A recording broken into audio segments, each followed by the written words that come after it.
Hello guys, आज मैं आपको dear doctor I am coming for soul का एपिसोड 7 का सेकंड पार्ट एक्सप्लेन करने वाली हूँ।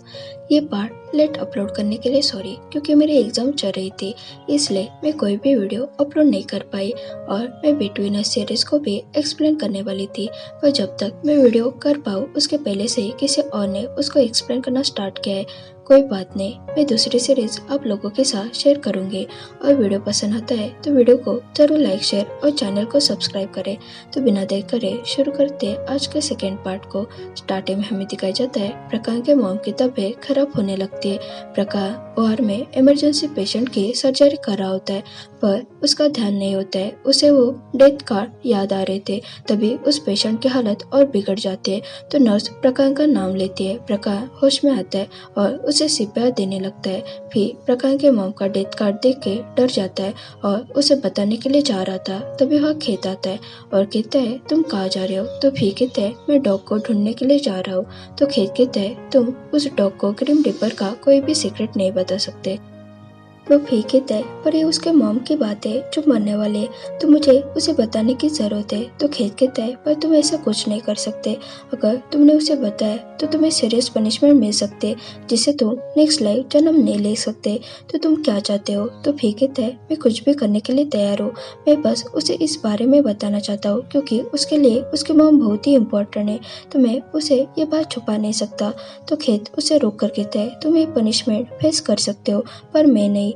जन्म लेना, बड़े होना, हर्ट होना और मर जाना ये इंसानों की बातें है, तो उन्हें ये खुद समझ लेना चाहिए। अगर वो जन्म लेते हैं तो एक दिन उन्हें मरना ही पड़ेगा, तो तुम्हें इसके बारे में चिंता करने की कोई जरूरत नहीं है। तो शांत हो जाओ, अगर तुम ऐसा नहीं करोगे तो तुम्हारे पास कुछ भी नहीं बचेगा। जिसे तुम प्यार करते हो वो भी तुम्हारे पास खड़ा नहीं रहेगा।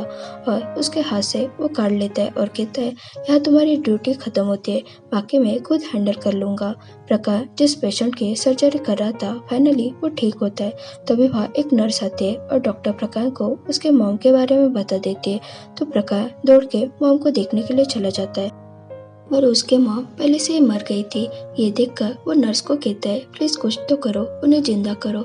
और रोने लगता है। तो नर्स कहते हैं तुम्हें खुद को संभालना चाहिए, तुम्हारे मॉम ने पहले से रिफ्यूजियल फॉर्म साइन किया है। तो प्रकाश शौक होकर कहता है मॉम ने सच में ऐसा किया है क्या। तो नर्स कहती है हाँ, जब उन्होंने साइन किया तब वो पूरी तरह से होश में थी और वो फॉर्म टेबल पर रखा हुआ था और वो खुद ये चाहती थी। तो प्रकाश कहता है मॉम आपने ऐसा क्यों किया। नर्स कहती है तुम्हारे मॉम ने मुझे ये सब बताने के लिए मना किया था, उसके लिए आई एम सॉरी, और उन्होंने ये बॉक्स आपके लिए छोड़ा है। और वो वहाँ से चली जाती है। प्रकाश बहुत रो रहा था। वो फी का नाम लेता है और कहता है प्लीज टॉफी मेरे मॉम को मत लेकर जाओ, और आसपास देखने लगता है पर वहाँ फिर नहीं था। प्रकाश के मॉम की सोल टेरेस पर थी, तभी वहाँ खेत आता है और उन्हें कहता है कि आप इस वर्क को छोड़ने के लिए रेडी हो गया। तो मॉम कहते हैं मैं तो बहुत टाइम से इसका वेट कर रही थी। वो खेत कहता है मैंने आपके जैसे किसी को ऐसे नहीं देखा है जो यहाँ से जाने के लिए आसानी से रेडी हो। तो मॉम कहती है अगर आप इस हॉस्पिटल में पूरी लाइफ स्पेंड करोगे तो आपको पता चलेगा जन्म लेना, बड़े होना और मर जाना आप ये हर रोज देखोगे, तो आपको रियलाइज होगा कि डिसीज से ज्यादा ट्रीटमेंट लेना पेनफुल और टॉर्चरिंग लगेगा। तो हमें प्रकार के मॉम की वो हर एक सिचुएशन दिखाई जाती है जिससे वो जूझ रही थी, जिसे उन्हें बहुत दर्द हो रहा था। मॉम फिर से कहती है जब आपका आखिरी पल आता है तो हमें जो सही हो उसे ही चूज करना चाहिए। अगर हम ऐसा नहीं करेंगे तो हम कैसे मरेंगे। अगर मेरी बात करो तो मैं बस मेरे बेटे के साथ रहना चाहती थी और यही मेरे लिए रियल पेन किलर है, तो मैं अब इस वर्ल्ड को पीसफुली छोड़ सकती हूँ।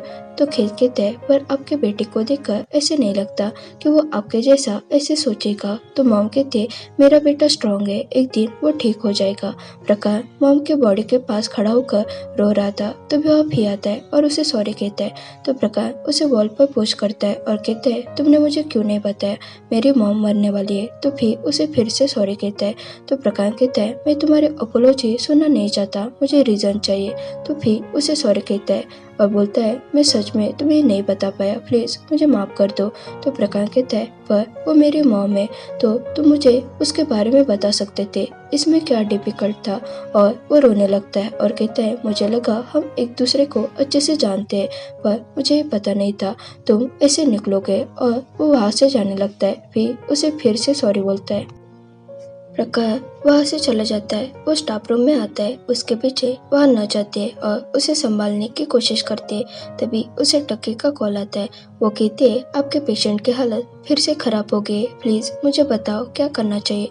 प्रकाश रो रहा था तो टक्की को रियलाइज होता है। वो कहती है डोंट वरी, आप चिंता मत करो, मैं देख लूंगी, आप आपकी केयर लेना। मुझे आपके मॉम के बारे में सुनकर बुरा लगा। प्रकाश कॉल कट कर देता है। नर्स को उसकी हालत देख के नहीं जा रही थी। प्रकाश कहते हैं कि मैं सच में डॉक्टर हूँ जो किसी को बचा नहीं सका, इवन मेरी मॉम को भी नहीं।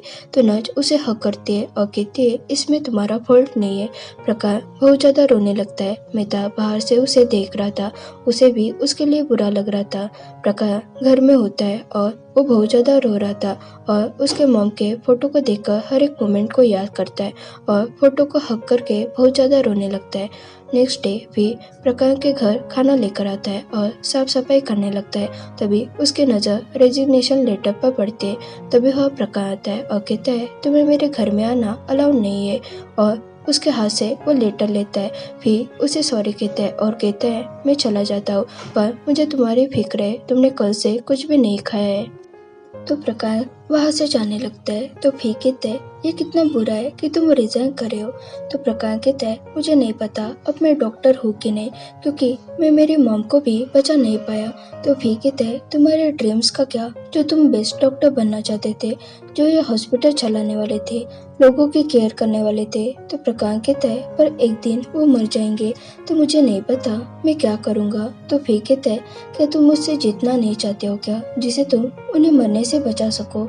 तो प्रकाश कहता है मैं पहले से ही हार चुका हूँ, मेरे मॉम के बिना वो हॉस्पिटल चलाना मेरे लिए मुश्किल है, मैं नहीं कर सकता। और वो वहाँ से चला जाता है।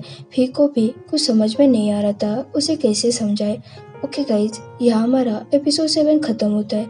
अगर आपको ये वीडियो पसंद आया हो तो इसे ज़रूर लाइक, शेयर और कमेंट करें, और चैनल पर नए हो तो ज़रूर सब्सक्राइब करें। Thanks for watching.